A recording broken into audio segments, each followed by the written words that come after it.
Hola a todos y bienvenidos a un nuevo episodio de Trasfondo en 5 minutos.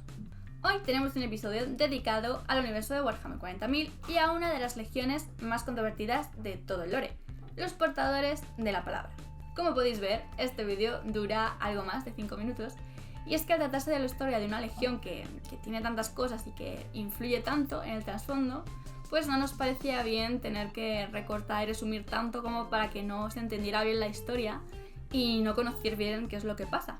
Así que hemos decidido llamar a esta sección Trasfondo en 5 minutos al cuadrado, que se ajusta bastante mejor a la duración de este episodio en concreto y que volveremos a utilizar seguro en el futuro cuando tengamos que tratar sobre historias y trasfondos que no sea posible resumir. Pero como íbamos diciendo, los portadores de la palabra son una de las legiones con un trasfondo más profundo a nivel narrativo. Y de hecho son bastante importantes en el desarrollo de toda la herejía de Horus y también de la situación actual en la que se encuentra el universo de Warhammer 40.000. Además tiene una historia bastante completa y muy interesante que rivaliza sin duda con la historia de otras legiones que son bastante más queridas por el público. Y bueno, creo que llegó el momento de reivindicar a los portadores de la palabra y a Lorgar. Yo de hecho me reencontré bastante con la historia de Lorgar y los portadores de la palabra tras haber leído el libro del primer hereje, que es un libro básico en la herejía de Horus y que desde aquí recomendamos a todo el mundo que se lo lea si quiere saber más sobre esta legión. Y la verdad es que te da como una nueva perspectiva de todo lo que ocurre y la verdadera importancia de los portadores de la palabra y de la conversión de Lorgar. Pero por supuesto, antes de entrar en faena, recordaros que podéis escribiros a Simbace Marini tanto en YouTube como en iVoox, darle a me gusta y dejadnos vuestros comentarios.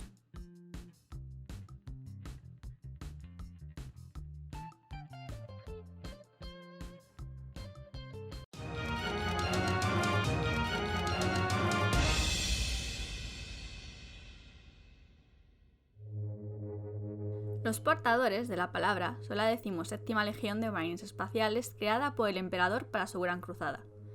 Unos guerreros altamente devotos y rigurosos que se dedicaron por completo a la adoración del emperador y que prendieron la mecha de todos los acontecimientos que darían como resultado la herejía de Horus.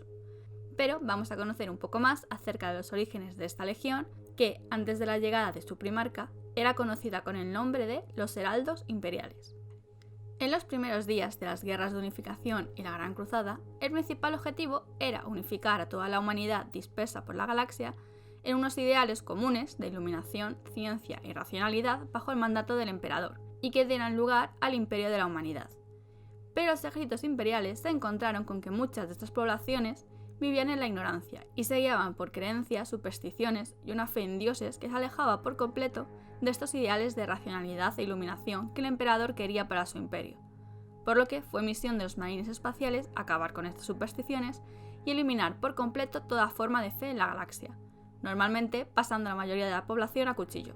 Pero también era importante proteger e inculcar esos nuevos valores e ideales del imperio a los humanos, para que se convirtieran en los ciudadanos que el imperio necesitaba. Y es aquí, en esta tarea, donde entra en acción la 17ª legión. Estos guerreros eran reclutados entre los hijos de enemigos que habían sido exterminados y derrotados, poniendo especial hincapié en su entrenamiento en el precio de la redención y la importancia del perdón por los crímenes de sus antepasados.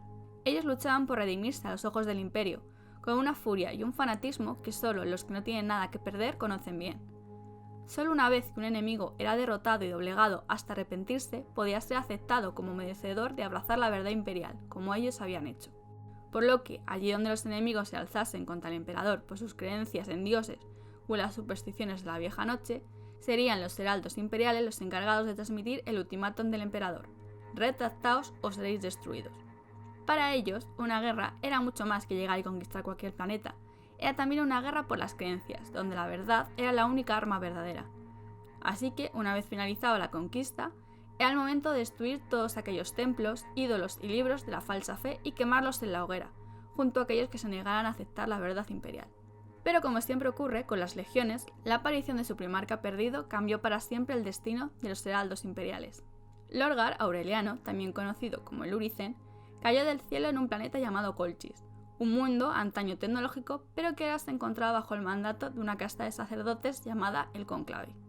Esos sacerdotes reconstruyeron por completo la sociedad destrozada del planeta tras la vieja noche, dando lugar a una estructura de creencias bajo la promesa de que un gran líder vendría y descendería a su mundo para librarlos de las tinieblas. Lorgar es criado por el sumo sacerdote de este cónclave, Corfarion, con quien entabla un vínculo de paternidad realmente fuerte, y con el tiempo, el mismo Lorgar se convierte en un miembro muy preciado de la organización, gracias a sus dotes de oratoria y gran carisma. Pero Lorgar empieza a tener una serie de sueños y de visiones, de un poderoso guerrero en una brillante armadura de bronce que llegaba a Colchis, profetizando el retorno del único y verdadero Dios. Pero el cónclave no creyó en estas visiones y declaró a Lorgar un hereje, lo que dio lugar a una guerra civil en Colchis entre los partidarios del cónclave y los partidarios de Lorgar que duró 6 años. Con su padre adoptivo Corfarion de su lado, Lorgar pudo hacerse finalmente con el poder en Colchis. Y tal como habían vaticinado las visiones, el guerrero profetizado, que no era otro que el emperador, llegó un día a Colchis acompañado por otro de sus hijos, Magnus el Rojo. Lorgar inmediatamente juró a su verdadero padre lealtad y le fue entregado el mando de la 17ª Legión de Marines Espaciales. Así él comprendió que su ansiado dios había llegado por fin y que no había otra verdad que esa. Durante años había estado sumido en la oscuridad, sabiendo que había algo más ahí fuera y que sus visiones se lo estaban revelando. Ahora que había conocido que esta verdad era el emperador, era su deber hacer que el resto del mundo y sus hermanos también la conocieran. Unas creencias e ideas que gracias a su carisma y a su facilidad de ganarse el corazón de sus guerreros, se fue transmitiendo poco a poco entre los marines espaciales y que cambiaron por completo el alma de toda la legión. Puede parecer extraño que unos guerreros que habían luchado desde un principio por derribar dioses abrazasen esas mismas creencias, pero hay que tener en cuenta algunos factores. En primer lugar, no fue un cambio rápido ni brusco. La fe se extendió poco a poco, de hermano a hermano, y los capellanes fueron los encargados de ir modificando sutilmente la jerarquía y los rituales de la legión, favoreciendo la creación de fraternidades que luego darían lugar a las logias. Todo con el objetivo de iluminar a sus hermanos y que estos también pudieran disfrutar del conocimiento de la verdad y de saber de que había algo más ahí fuera, por lo que luchar más que la pura racionalidad. Al fin y al cabo, no hay que perder de vista que la Gran Cruzada fue una época de gran fanatismo, en la que los marines y los primarcas luchaban ciegamente por el ideal del emperador. No había mucha diferencia entre llamarle padre, guerrero supremo o dios. También hay que tener en cuenta que con el paso de los años, la sangre de la legión fue renovándose y entraron en ella nuevos marines a los que directamente se les enseñó esta fe. Por lo que los antiguos marines que hemos comentado al principio, que eran hijos de enemigos derrotados que buscaban la redención, fueron cayendo en batalla, y las nuevas creencias se fueron esparciendo con mayor eficacia entre los nuevos reclutas. Así, tras esta serie de cambios, y cuando el último de sus guerreros creyó firmemente en la verdad imperial, Lorgar cambió el nombre de su legión a los portadores de la palabra. En algún punto, durante este periodo, Lorgar también escribió la obra conocida como Lectio Divinitatus, en la que se establecía que el emperador de la humanidad era un ser divino y era merecedor de adoración como el justo Dios de la humanidad. Irónicamente, este libro se convertiría más tarde en la base del culto imperial y de la actual eclesiarquía. Así que ahora, más allá de las conquistas, las guerras o la aniquilación, la Gran Cruzada tenía que ser para los portadores de la palabra el instrumento mediante el cual llevar la iluminación a la galaxia. ¿Cómo podían ellos conocer esta verdad y dejar en la oscuridad a los mundos que se iban encontrando? Una vez que un planeta era conquistado, los portadores de la palabra se quedaban allí y dedicaban sus esfuerzos a la conversión de la población, mediante la construcción de templos y demás estructuras religiosas. Esto hacía que los portadores se retrasaran en sus planes de conquista y que sus números fueran bastante más inferiores que el del resto de sus legiones hermanas. También merece la pena comentar que la personalidad de Lorgar hacía que no fuera demasiado bien recibido por parte de sus otros hermanos. Lorgar no era un guerrero, era un intelectual y un pensador. De hecho, era el primarca más pequeño de estatura y no tenía grandes dotes para el combate.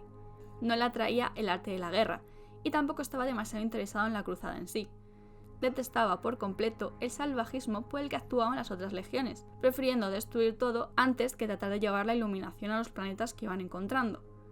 Esta personalidad más pacífica le hizo mantener una buena relación con Magnus, y aunque Lorgar también tenía unos grandes dotes psíquicos, decidió dejarlos encerrados en su interior para evitar que estos pudieran descontrolarse.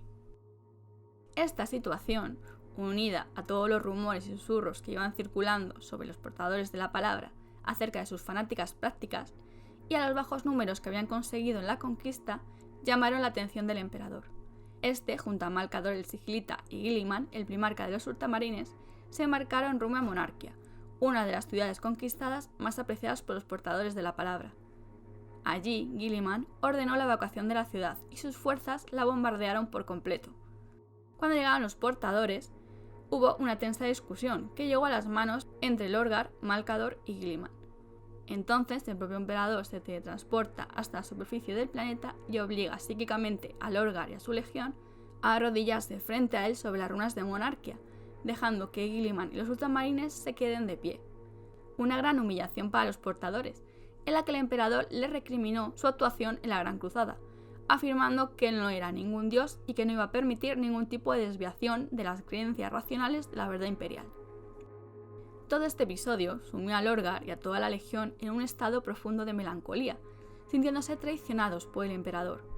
El primarca, durante este periodo, solo recibía en audiencia a sus dos confidentes más cercanos, su padre adoptivo Corfarion, quien se había convertido en el primer capitán y cardenal de los portadores de la palabra, y que por cierto había sido convertido a marine por otros medios tecnológicos al ser demasiado mayor para llevar a cabo el proceso con la semilla genética. Y también el primer capellán de la legión, Erebus. Ambos simpatizaban con los anhelos religiosos no correspondidos de Lorgar y sentían que los portadores de la palabra debían servir a dioses que merecieran verdaderamente su adoración.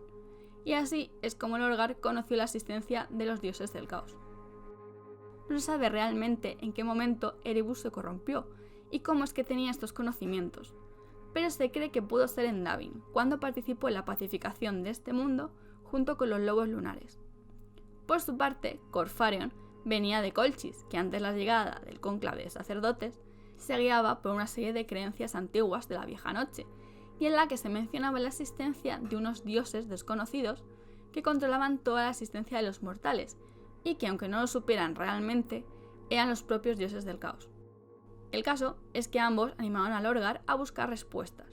Si el emperador no era la verdad, habían estado equivocados durante todo este tiempo, entonces tendrían que encontrar la verdad real por sí solos y ver qué es lo que había más allá. En este momento, la legión va a dividirse en dos. Por un lado, una parte de la legión se va a entregar por completo a la tarea de conquista en la Gran Cruzada, creando una especie de paripé para que nadie sospechaba que sus intenciones eran otras. Y por el otro lado, Lorgar y una serie de marines se embarcarían en la búsqueda de la verdad, en la llamada peregrinación. La peregrinación era un concepto de la antigua religión de Colchis y hacía referencia a un lugar donde los dioses y los hombres podían coexistir y comunicarse entre ellos. Este espacio, por supuesto, era la disformidad, y sus pasos les llevaban hasta Cadia y hacia el Ojo del Terror. En esa época, Cadia estaba habitada por una serie de tribus bárbaras, que se guiaban por una serie de creencias paganas. Aquí, Lorgar entra en contacto con una sacerdotisa llamada Ingethel, que le promete llevarle por el camino de la verdad. Esta lleva a cabo un macabro ritual por la que se convierte en un demonio de Nargel y se ofrece a guiar a una nave de la legión hasta la disformidad para enseñarles la verdad. A bordo de esta nave va en el capítulo del Sol Cerrado, a quienes Ingethel enseña la destrucción de los mundos astronave de los Eldars tras la creación de Slanes, y les avisa de que algo así podía pasarle a la humanidad si no aceptaban a los verdaderos dioses. También les mostró una visión sobre la creación de los primarcas en los laboratorios del Himalaya y, tras haber sido engañados para desactivar el campo Geller de la nave, este grupo de marines fueron poseídos por demonios y se acabarían convirtiendo en los Galvorbak. Cuando los supervivientes del Sol Cerrado volvieron a contarle enseguida a Lorgar todo lo que habían visto, el primarca decidió ir él mismo hasta la disformidad para conocer toda la verdad de primera mano. Con la guía de Ingethel, aterrizó en el mundo ancestral de Sanriaza, un antiguo mundo Eldar. Allí no solo conoció la historia del nacimiento de Slanes, sino que también fue súbitamente transportado frente a la Puerta de la Eternidad ubicada dentro del Palacio Imperial de Terra, y le fue concedida una visión de la futura batalla de Terra. También tuvo otra visión en la que veía la destrucción de Tizca, y conoció la verdad del destino de Magnus, uno de sus hermanos más queridos y al que intentó advertir sin éxito. Pero también conoció su propio destino, ser elegido del caos para iniciar la guerra venidera que se avecinaba. Lorgar había venido a encontrar a los dioses, y lo había conseguido. El emperador no había hecho más que mentir a todo el mundo diciendo que no había dioses, y que lo único en lo que tenían que creer eran la ciencia y la razón. Había ocultado deliberadamente sus conocimientos sobre estas entidades, dejando a todos sus hijos completamente a merced de ellas. Lorgar estaba furioso. Su padre le había negado la verdad durante años, y ahora, por fin, ya sabía lo que había más allá. De vueltas en Riaza, uno de los 4 dioses del caos quiso poner a prueba a Lorgar, más concretamente Corne, quien envió al más poderoso de sus devoradores de almas, el guardián del trono de cráneos, para probar el temple del Primarca. Sin alternativa, Lorgar se vio obligado a defenderse y a luchar contra la poderosa criatura, alzándose finalmente en Primarca como vencedor, a pesar de ser fuertemente herido en el duelo. A continuación se le apareció Kairos Tegedestinos, uno de los señores de la transformación de Tzeentch, quien le explicó que en el futuro tendría que tomar una decisión realmente importante. Por un lado, podía luchar contra su hermano Robut Guilliman, donde tendría éxito matándolo, y al hacerlo obtendría una satisfacción personal y el respeto de sus hermanos primarcas, pero a cambio de perder la futura guerra que se avecinaba. Sin embargo, si escogía darle la espada a la gloria personal y dejar que Guilliman viviera, saborearía la amarga derrota en su misión de venganza, pero tendría la oportunidad de triunfar en la iluminación de la humanidad. Tras estos acontecimientos, Lorgar salió de la disformidad cambiado y con una nueva misión entre manos: llevar a todo el mundo la verdad real y la existencia de los poderes ruinosos. Por cierto, no sin antes destruir Cadia y a todos sus habitantes, aunque posteriormente, como todos sabemos, pues sería otra vez repoblada. Lorgar y los portadores de la palabra pasaron los restantes años de la Gran Cruzada intentando iluminar al resto de sus hermanos con toda esta nueva información, recurriendo a la manipulación, al engaño y a las logias, para atraerlos a la causa del caos como sus dioses exigían, siendo el más notorio la conversión del Señor de la Guerra a Horus, donde Erebus jugó un papel fundamental, tal y como comentamos en el trasfondo dedicado a la historia de Horus. Merece mucho la pena mencionar también en esta época la participación de Lorgar en la masacre del desembarco de Isvan V, donde, viendo la carnicería que estaba teniendo lugar, tuvo serias dudas acerca de lo que estaba haciendo y de lo que los dioses del caos le habían pedido. Pero Corax, primarca de la Guardia del Cuervo, se lanzó a aniquilar a sus legiones de portadores de la palabra, y a pesar de las protestas de Corfarion y Erebus, Lorgar se lanzó a la batalla para ayudar a sus hermanos. Y en ese momento de ira, dejó liberar todo su potencial psíquico que llevaba años guardado en su interior, lo que provocó un gran cambio en su personalidad y en su forma de actuar a partir de ese momento. Pero Corax, que era un guerrero brutal y altamente experimentado, no tuvo problemas en derrotar a Lorgar. Pero, justo cuando este iba a darle el toque de gracia, aparece Konrad Kurz, de la Legión de los Amos de la Noche, para salvarle, no sin antes decir a Lorgar el gran desprecio que sentía por él y por su debilidad en la batalla. 4 días después de la masacre del desembarco de Isvan V, Horus reunió a aquellos primarcas que se oponían al imperio a bordo de su nave insignia, el Espíritu Vengativo. Tan pronto como Lorgar tomó asiento en la mesa del consejo, se dio cuenta del demonio que había poseído el cuerpo de Fulgrim e intentó atacarle con sus habilidades psíquicas. Horus lo intentó detener, sorprendiéndose Lorgar al saber que el Señor de la Guerra ya conocía el engaño. Horus intentó refrenar a su hermano poniendo su mano en el hombro de Lorgar, pero el primarca ordenó psíquicamente a Horus que retirara su mano. Incapaz de resistir, Horus obedeció. Sus dedos temblaron mientras se retiraban, y sus ojos grises parpadearon con tensión. Mientras, el enfurecido Lorgar salía de la habitación, Horus comentó que su hermano había cambiado desde que cruzó armas con Corax en la superficie de Isvan V, a lo que Lorgar replicó que todo había cambiado aquella noche. Pero el asunto con Fulgrim no quedó ahí, y Lorgar montó un plan para que el demonio le contara la verdad acerca del paradero del arma de su hermano, y finalmente este le enseñó el cuadro donde el verdadero Fulgrim se encontraba encerrado. Y por supuesto, este choque con Horus tampoco quedaría ahí. Pero antes, hay que comentar que una de las participaciones más importantes de los portadores de la palabra durante la herejía de Horus fue la Cruzada de las Sombras y la batalla de Calth contra los ultramarines, con el objetivo de mantenerlos alejados de Terra. Básicamente, parte de la flota de los portadores se dirigió al mando de Corfarion hasta el planeta Calth, en el territorio de ultramar, donde atacaron por sorpresa a la Legión de Guilliman. Tras una serie de enfrentamientos, Corfarion y el propio Guilliman entablan combate.